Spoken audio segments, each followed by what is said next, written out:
Dream Tower. 네, 2008년도 금융위기 때 이후로 역대 주택 거래량을 보면 최저치를 기록을 하고 있고요. 그 다음에 주택 가격이죠. 주택 가격도 계속적으로 빠지고 있는 상황입니다. 이런 원인이 있겠죠. 거래량이 줄어들고 그 다음에 주택 가격이 계속적으로 떨어질 수밖에 없는 원인이 있습니다. 이제 문재인 정부죠. 문재인 정부 시절에 거래량도 높았고 그 다음에 집가도 정말 큰 폭으로 상승이 됐었습니다. 그래서 문재인 정부 때 다양한 규제 정책을 펼쳐 왔었습니다. 26번이라는 규제 정책을 펼쳤는데 대부분 수요 억제 정책을 펼쳐 왔었습니다. 그런데 문재인 정부 때 집값이 잡혔나요? 오히려 풍선 효과가 발생이 되면서 집값이 더 오히려 큰 폭으로 상승이 됐었습니다. 그런 시기에 문재인 정부가 물러나고 새로운 이제 윤석열 정부가 당선이 되면서 정권이 바뀌었습니다. 그런데 이제 문재인 정부 때 규제 정책을 내놨던 규제 정책이 없어지나요? 윤석열 정부로 이런 규제 정책이 옮겨왔습니다. 그래서 윤석열 정부가 이런 규제 정책을 조금씩 완화를 해 나가고 있었는데 악재가 겹쳤습니다. 어떤 악재죠? 바로 금리 인상이라는 악재가 겹쳤습니다. 지금 올해 주택 거래량 역대 최악, 그 다음에 집가도 계속적으로 빠지고 있는 상황입니다. IMF 때 아니면 금융위기 때 이렇게 집가가 빠질 때 오히려 투자를 하셔서 수익을 크게 보신 분들이 있습니다.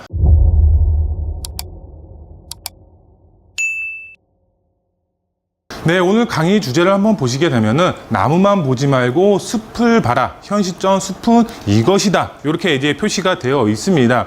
이것을 간단하게 해석을 해보면은 당장 앞을 보지 말고 미래를 봐라. 이렇게 이제 해석을 할 수가 있겠는데요. 현 시장 자체만 봤을 때는 굉장히 안 좋습니다. 하지만 미래 가치를 보고서 투자를 하시면 현 시점이 아무리 어렵다라고 하더라도 다양한 이제 투자 수익을 보실 수가 있다. 숲은 어떤 것이 있을까요?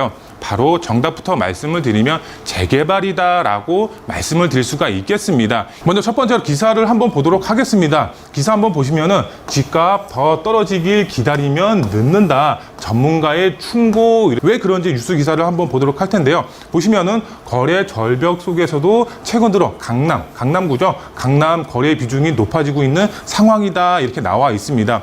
왜 그럴까요? 바로 현금 여력이 있는 투자자들이 좋은 입지에 금매물들을 사들이고 있기 때문이다. 이렇게 나와 있습니다. 지금 현 시점에서 금리 인상으로 인해서 이런 이자 부담으로 인해서 주택을 매수하기가 상당히 어렵죠. 하지만 부자들이죠. 이제 대출을 받아서 집을 살 필요가 없겠죠. 그렇기 때문에 정말 금매로 나왔으면은 정말 이제 줍줍이라고 그러죠. 이제 부동산 투자에서 이제 줍줍하고 있는 상황이 이제 나오고 있다. 그만큼 입지가 좋은 곳에 매물들이 지금 사라지고 있다. 이렇게 보시면 될 것 같은데요. 계속해서 보시면은 여기 보시면 신속 통합, 이제 모아주택 등 다양한 정비 사업 가능성이 높은 빌라에 대한 관심도가 계속 커지고 있다. 이렇게 나와 있습니다. 왜 커지고 있는지 한번 보도록 하겠습니다. 지금 보시면은 가파른 금리 인상으로 재개발 시장의 프리미엄은 빠지고 있다. 이렇게 나와 있습니다. 재개발 투자 좋은 거 아니에요? 방금 이렇게 말씀하셨잖아요. 이렇게 말씀하실 수도 있습니다. 그런데 금리 인상이라든가 여러 가지 이제 규제 정책으로 인해서 이런 확정 지역이죠. 재개발이 현재 추진이 되고 있는 확정 지역의 프리미엄은 오히려 더 빠지고 있는 상황이다. 한남 뉴타운을 예를 들어 보도록 하겠습니다. 한남 뉴타운 한강변에 있고 뭐 한남 3구역의 경우는 프리미엄만 뭐 작년만 올해 초죠. 올해 초라든가 작년 기준으로 봤을 때 프리미엄만 15억 이상 나가고 있었습니다. 매가랑 이제 합치면 정말 현금만 20억 이상 있어야지 매수가 가능했었습니다. 그런데 이런 프리미엄 15억 얼마나 떨어졌냐? 정말 10억에서 7억 사이로 왔다 갔다 하고 있습니다.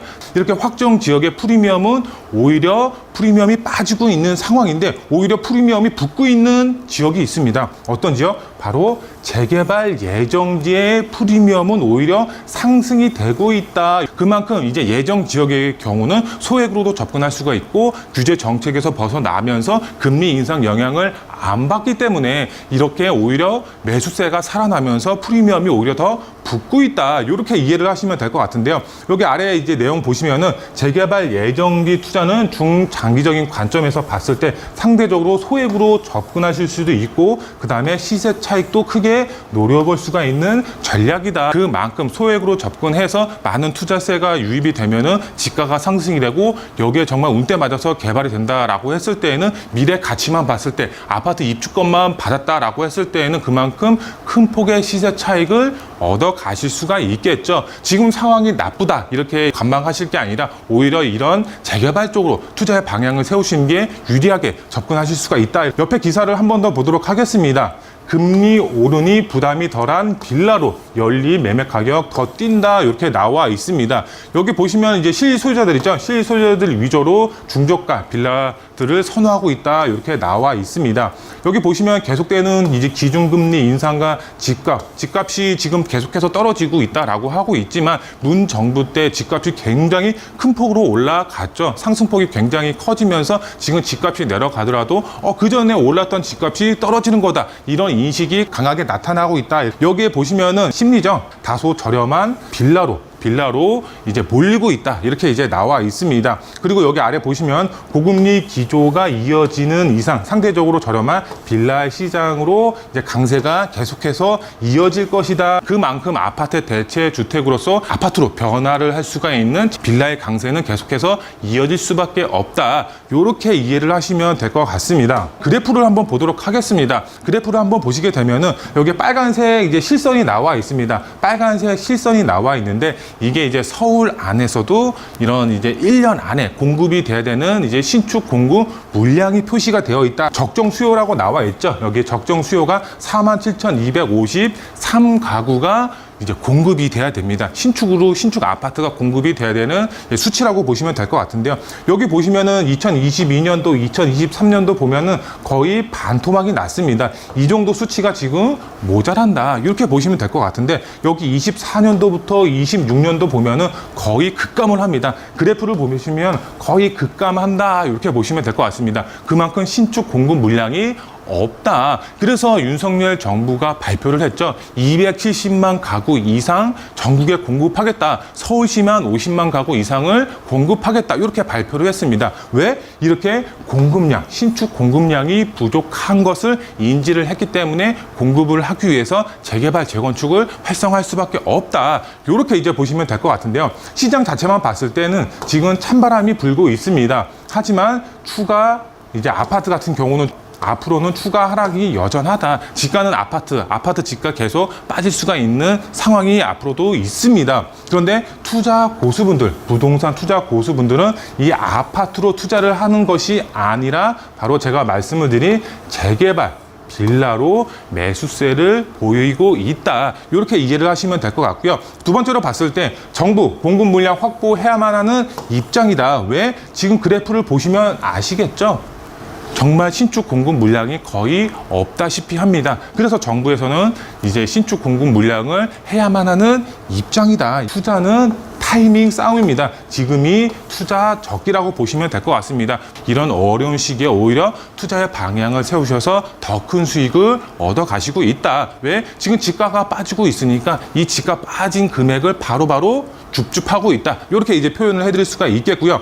투자 지역. 그럼 투자 지역은 어떤 지역에 해야 되냐? 개발 호재가 있거나, 그 다음에 이제 재개발이죠. 재개발만 봤을 때 가능성이 있는 지역은 어떤 지역인가요? 노후만 되어 있다라고 해서 이제 재개발이 되는 게 아니죠. 바로 동의서를 걷고 있는 지역, 추진위 사무실이 오픈이 돼서 동의서를 걷고 있는 지역에 투자를 하는 것이 핵심 포인트가 되겠고요. 그 다음에 소액으로 접근할 수가 있는 지역, 리스크를 줄여야 되겠죠. 정말 10억, 20억씩 한 번에 묶어 놓는 것이 아니라 소액, 2억, 3억씩 소액으로 접근해서 장기적으로 접근할 수가 있는 안목을 기르셔야 된다. 그러면 지역적으로 한번 보도록 하겠습니다. 정말 1년 후에 이곳은 없어서 못 들어가는 지역으로 변할 수가 있는 지역이 있습니다. 어떤 지역인가 보도록 할 텐데요.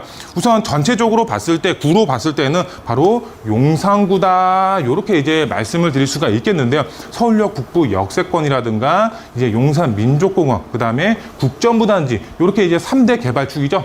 3대 개발축 중심으로 이렇게 투자의 방향을 세우셔야 될 것 같은데요. 그런데 여기 이 지도상으로 봤을 때 우측이죠. 우측 측면으로 봤을 때에는 다양한 개발 사업들이 활발하게 추진이 되고 있습니다. 그런데 안 되고 있는 지역이 있죠. 어떤 지역? 바로 이 왼쪽 측면, 현재 잘 안 되고 있는 지역입니다. 왜 안 되고 있을까요?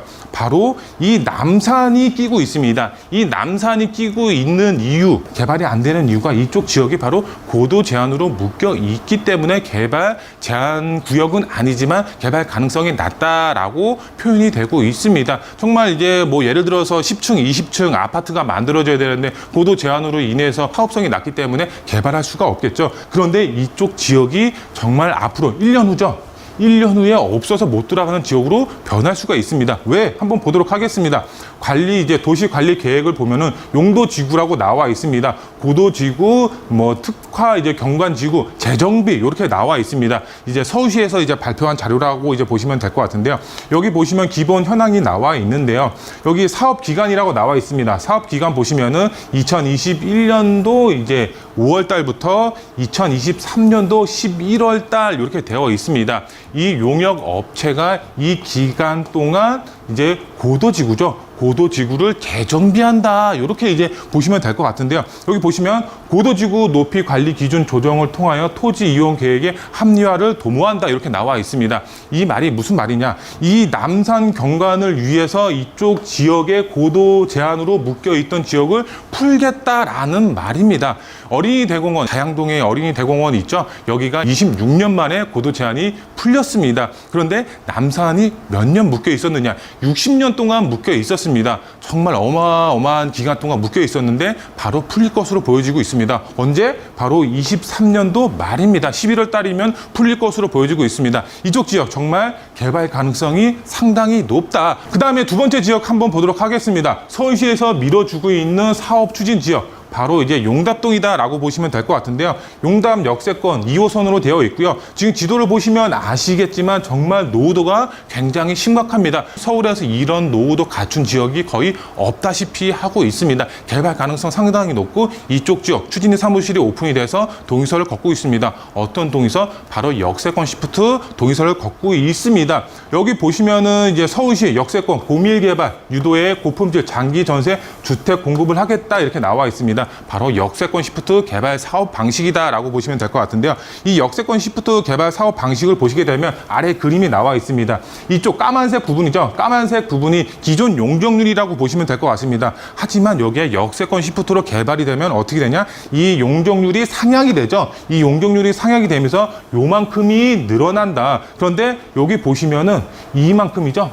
반, 딱 2분의 1 같은 경우는 일반 분야, 그 다음에 또 여기 반 같은 경우는 공공에 기여를 합니다. 이 공공에 기여가 되는 부분이 바로 장기 전세 주택으로 이제 되는 부분이고요. 그 다음에 일반 분양은 기존 용적률과 상향된 용적률이 합쳐져서 개발이 되는 겁니다. 그러면은 공공에 기여되는 부분도 좋고, 그 다음에 이제 조합원들이죠. 조합 측에서도 좋고, 바로 일석이조의 효과가 나는 이제 역세권 시프트 개발 사업입니다. 서울시에서 밀어주고 있고, 정부에서 밀어주는 사업입니다. 근데 이 용답동 지역이 지금 역세권 시프트로 개발 동의서를 걷고 있습니다. 60%가 넘어가는 동의서를 걷고 있기 때문에 상당히 미래 가치가 높다. 개발될 수밖에 없다. 그러면 어떻게 된다? 투자를 하셔야 되겠죠. 소액으로 접근할 수가 있는 마지막 기회다라고 보시면 될 것 같고요.